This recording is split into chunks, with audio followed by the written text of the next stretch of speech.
Honkai Star Rail's endgame is catered towards using specific archetypes, teams, or even characters. This made me think, can you beat it all with just one archetype? But that is not enough, not just the endgame. I wanted to see, can you beat the entire game with just one archetype? I choose Super Break because I think this might be the most interesting and unique of all the archetypes. And with that, I made a new account and started this journey. Hello, friends and strangers, I am Neptune and I welcome you to Break Only, an HSR account where I try to get through all the content in the game by only using break builds. The rules are literally that, very simple. All the DPS characters on this account need to have a break build. Hybrid builds could potentially be allowed, but I kinda don't want to really focus on that. And with the same kind of thinking, I also, on Rule 2, just banned every crit support from this account. Because I really want to see if we can go in one direction and one direction only. Which also means Rule 3, the same would apply to any kind of crit sustain, so no Hyacinth on this account. Which brings me to Rule 4, because for some reason I decided that the start of the game is too uninteresting, so I needed to make it more uninteresting. Because every enemy at the start of the game is literally designed to be easily breakable by your starter characters, which, let's be honest, is good game design for new players. But I think it is a little bit easy and uninteresting, so I banned every single DPS from this account until we beat Cocolia, because only then we get actually access to Super Break with Harmony Trailblazer, and that is also around the time where we actually can farm relics to, you know, make builds, which is the only thing that this account really works on. After doing the tutorial, we get our free archer, as the collab is still going. We're probably not going to use him, but I'm definitely going to use all of his materials. We get Asta forced upon us, and then I do the first few pulls on the starter banner with the 3 pulls you get at the start. We pull an Arlan, probably also not going to use him much, and the Tingyun, absolutely usable for Rule 4. And with that, we have a full team of Asta, March, and Tingyun, and Himiko, who is forced upon us by the game. We have to use her, which is fine for the break part of the normal challenge of this account, but just doesn't work for Rule 4. So if the game forces a character upon us, we will just use basic attacks with them. With that, we beat the Doomsday Beast, get introduced to Herta, have to do some simulated universe for her, and we get a full team. Okay. Rule for this and now for the rest of this entire playthrough: if the game forces an entire team upon us, we're just gonna play it normally. The rules apply as long as I actually get to pick team members and equipment. After the simulated universe, we do some side quests, fight all the formidable foes, who are definitely not close fights at all. They are very, very calculated. This was absolutely planned. Meet the real final bosses of this section of the game, the Trotters, who right now this team can't really defeat. And with that, we join the Astro Express, go on our merry journey to Gerillo 6 and meet Gepard, who right now isn't really the biggest problem, but potentially his version later on in the story might be a little bit of an issue. Because right now the biggest damage we have is March's ult, and he is ice resistant. Hopefully we get some other characters so that we don't have to just basic attack him into submission. This might be foreshadowing. After getting through Gepard, exploring the city a bit, having a little disagreement with local law enforcement, running away, we get greeted very warmly by the next formidable foe. Too warm probably, because we burned alive, but you know, it's the thought that counts.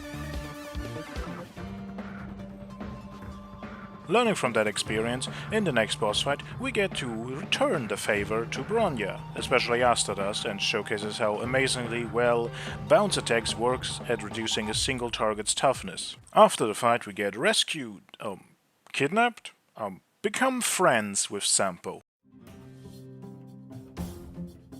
Wake up in the underground, play hide and seek with the moles, fight a bunch of robots in the mines, head to Rivertown for medical supplies, and then Natasha joins the party, and she is a healer, who also doesn't do damage. This was kind of the part where I partially regretted doing Rule 4 in the first place, but I've come so far, so why stop now? With that in mind, we head out to face the next boss, Svarog, who I thought could be a real problem for Rule 4, as we don't have good damage to destroy the hand he summons, nor can we easily break it. But he doesn't really do that much damage, like it feels the basic enemies in the same area do more. Why? I'm not complaining, I'll take it, but still, I expected to hit a wall here. Well, we do hit a wall, just a different one, under the name of Equilibrium. The Equilibrium trial is completely fine, it's just we need to be level 20 to even do it. We are not. So back to the space station, do some more side quests, exciting, amazing things. And then also do World 1 and 2 of Simulated Universe. And we get to meet more of Svarog's robots. These ones, for some reason, actually nearly can kill you. Why is this on the same difficulty as Svarog? Like literally, how is this damage the same difficulty level? Sometimes this game has just the weirdest balancing, I tell you. And something else happens. I have been ignoring some extra pulls I've been doing. I wanted to do them just all at the end, because I didn't really get much. But we do pull a links and a post-op in the same 10 pull from the standard banner. So I guess we kind of have to mention this here, because Lynx replaces Natasha on the team quite instantly. We then finally do the Equilibrium trial, which isn't that much of a problem. It does show, however, that like our damage really isn't there, and me worrying about your part is maybe actually not even that far off. That fight will be an interesting little thing. After finishing the Equilibrium trial, we get to head back to the surface, and after Cocolia, have some more disagreements with local law enforcement, especially Dunn, and then, finally, we arrive at the man himself, Gepard. And, yeah, there is no damage, this is slow and steady. Slow and steady wins the race. Tingyun even breaks him for victory. That already should tell you something. Also, did you know that Gepard can actually get frozen for some reason? He has ice resistant and effect rest, but not frozen resistance? Who came up with that? After fighting through Gepard and convincing him, we get to go into the Fragmentum, fight more enemies, and finally we catch up to Cocolia. Our prize is in reach. Once we get through, well, not this version, the other one, but once we get through this, we finally unlock our real account. For the real fight with Cocolia, however, we have to use Trailblazer, right now banned under Rule 4, at least for the first section and the one-on-one part. After that, Preservation Trailblazer is completely fine and we use them as normal. And with multiple fire characters on our team, this fight isn't really much to speak of.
Stay alert.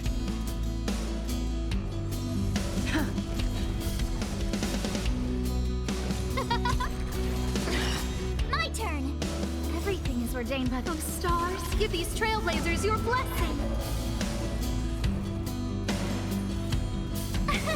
Here! You can't run! I'm on guard. No manners, huh? Who will it be? Tough luck running into me! Specimen sight! Here, try this! Saving me won't Will not take away our hope.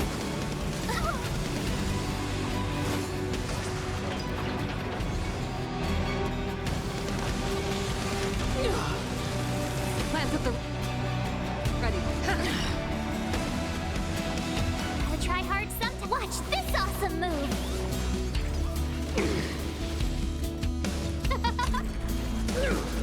Told you I could fight. Commencing research.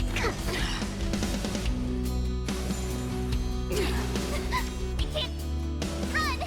Everything's ordained by those stars. Give these trailblazers your blessing! Try that again! Who invited you? Who will it be?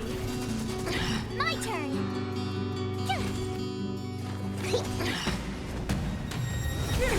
No manners, huh?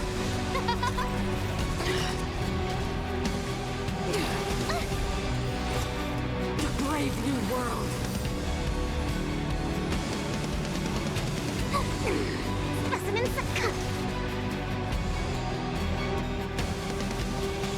Ready to be crushed. Time for the old world to collapse.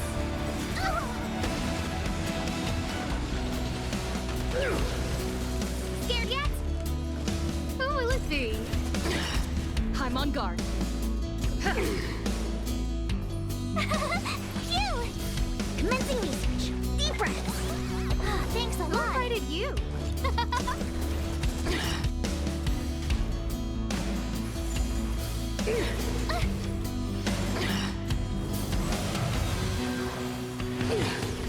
Try that again.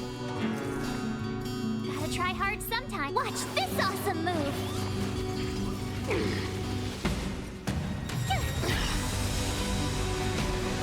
Here, try this. Thanks a lot. Everything's ordained. Those stars. Give these trailblazers your blessing.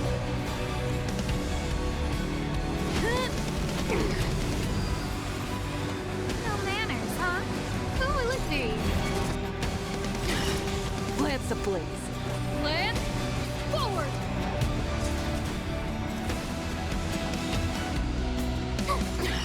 Specimens. Who invited you?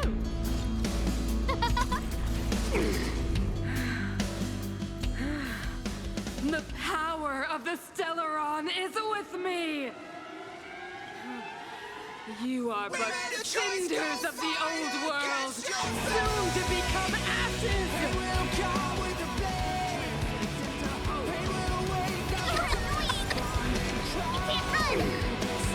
Everything's ordained by those stars. Give these trailblazers your blessing.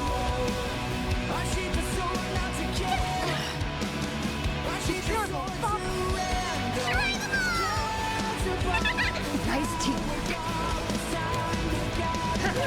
Scared yet? Who will it be?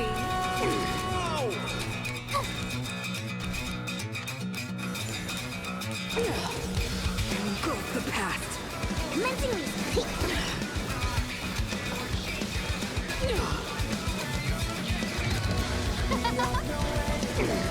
Plans at the ready.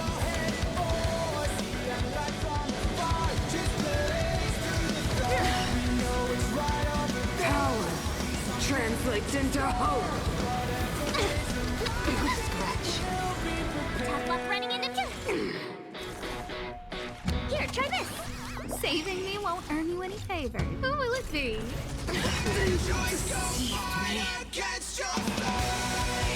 But afterwards, finally, we have unlocked Harmony Trailblazer, and with that, we got to redeem our true name. I came up with something.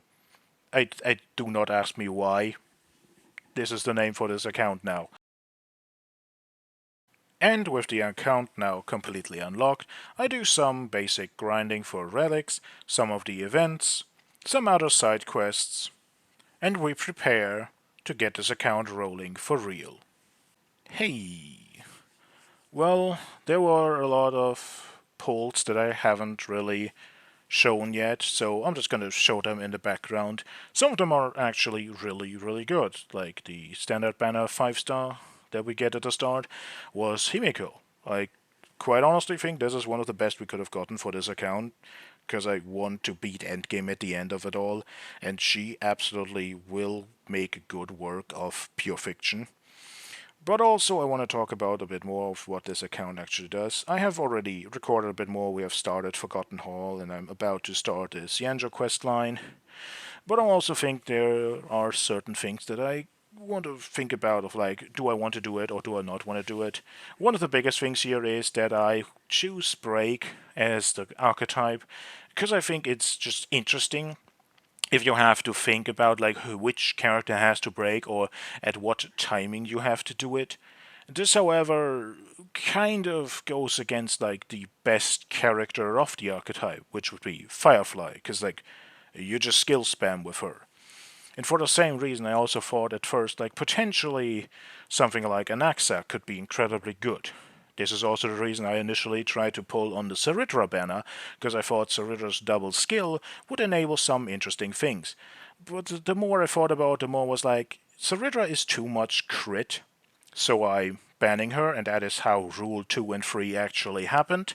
But I did do 40 pulls on her. Well, they built pity, so the next character is in reach. And we did get some samples from it, which is actually kind of good, because again, bounces are amazing for breaking singular enemies.